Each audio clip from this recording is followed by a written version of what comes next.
ঘূর্ণিঝড় রেমালের প্রভাব জানাতে এই মুহূর্তে ভোলায় আছেন রিপোর্টার নাসির উদ্দিন লিটন এবং মোংলায় আছেন মাহমুদ হাসান। আমরা সরাসরি প্রথমে যাচ্ছি লিটনের কাছে। লিটন,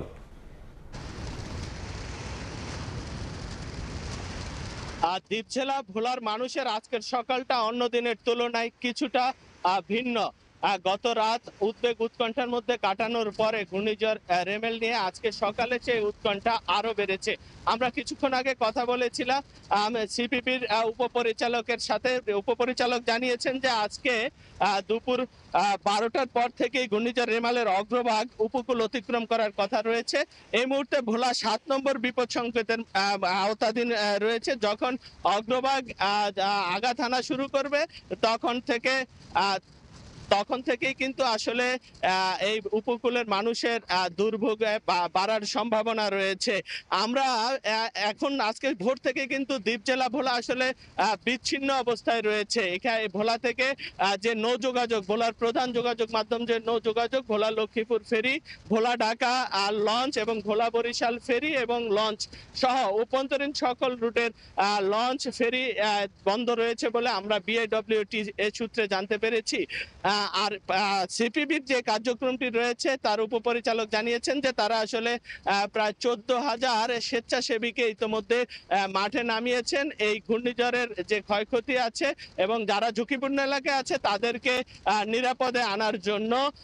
জেলা প্রশাসন গতকাল মিটিং করেই সংশ্লিষ্ট উপজেলাগুলোতে এবং ইউনিয়ন পরিষদগুলোতে নির্দেশনা দিয়েছেন যে ভোলায় 60টি উপজেলা এবং 70টি ইউনিয়নে 869টি এই আশ্রয় কেন্দ্র ইতিমধ্যে প্রস্তুত করা হয়েছে। ঝড়ের আগে নিরাপদে আনার পাশাপাশি লোকজনকে ঝড় চলাকালীন এবং ঝড়ের পরবর্তীতে যেন যারা রয়েছেন তাদেরকে নিরাপদ খাদ্য দেওয়ার জন্য, তারা শুকনো খাবার মজুত করার জন্য উপজেলাগুলোতে নির্দেশনা দিয়েছেন।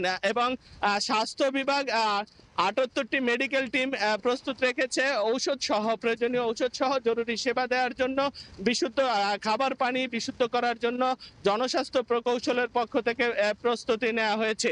আর ভোলার অবস্থা যদি বলি, আসলে সকাল থেকে মেঘে ঢাকা আকাশে রোদ বৃষ্টির আসলে লুকোচুরি চলে।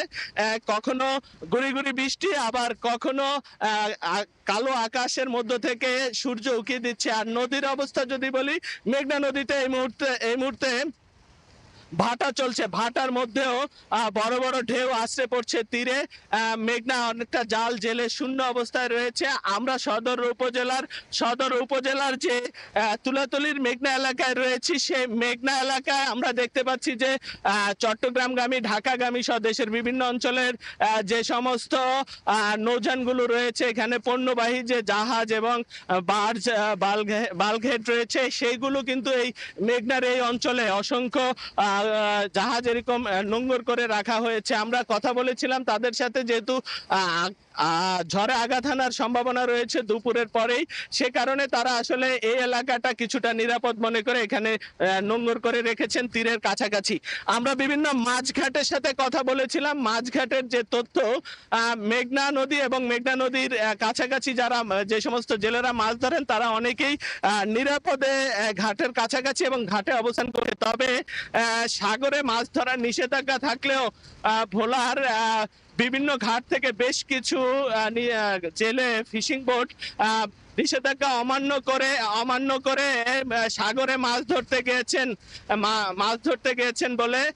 তো আমরা এগুলো এখন পর্যন্ত ঘাটে ফিরেনি বলে আমরা এমনটা জানতে পেরেছি। আরো এই ঘূর্ণিঝড়ের খবর জানাতে মোংলায় রয়েছেন আমাদের সহকর্মী রয়েছেন মাহমুদ হাসান। আমরা চলে যাব মাহমুদের কাছে সেখানকার পরিস্থিতি জানতে। ধন্যবাদ লিটন। বঙ্গোপসাগরে সৃষ্ট যে ঘূর্ণিঝড় রেমাল কিন্তু আস্তে আস্তে উপকূলের দিকে ধেয়ে যাচ্ছে। তবে এই অঞ্চলে এখন পর্যন্ত কিন্তু কোন রকম কোন দুর্যোগপূর্ণ আবহাওয়া বা কোনো বৃষ্টির এখন পর্যন্ত দেখা মেলেনি। তবে সকালে কিছুটা বৃষ্টি হয়েছিল এই এলাকায়। তবে এইখানে কিন্তু এখনো যে ঘূর্ণিঝড়ের যে তাণ্ডবটা কিন্তু এখনো শুরু হয়নি। তবে বন্দর কর্তৃপক্ষ এখানে যে দেশি বিদেশি যে পণ্যবাহী জাহাজগুলো রয়েছে, জাহাজগুলো কিন্তু নিরাপদ আশ্রয়ে সরিয়ে যেতে বলেছে এবং শক্ত অবস্থানে আশ্রয় নিতে বলেছে এবং অ্যালার্ট 3 জারি করেছে। এছাড়াও উপজেলা প্রশাসন কিন্তু সকল প্রস্তুতি সম্পূর্ণ করে রেখেছে, যদি কোন রকম মংলা উপকূলীয় অঞ্চলে বা সুন্দরবন সংলগ্ন এলাকায় ঘূর্ণিঝড় রেমালে আঘাত আনে তাহলে যেন সকল প্রস্তুতি সম্পূর্ণ করছে উপজেলা প্রশাসন, আমাদেরকে এই কথা জানিয়েছে। তবে এখন পর্যন্ত এই উপকূলীয় অঞ্চলে অর্থাৎ মংলা এলাকায় কিন্তু এখনো কোনো দুর্যোগপূর্ণ আবহাওয়া বা বৃষ্টিপাত এখনো সম্ভাবনা দেখা যায়নি। তবে দুপুরের পরে কিন্তু ঘূর্ণিঝড়ের তাণ্ডব চালাতে পারে বলে স্থানীয় আবহাওয়া অফিস আমাদেরকে জানিয়েছে।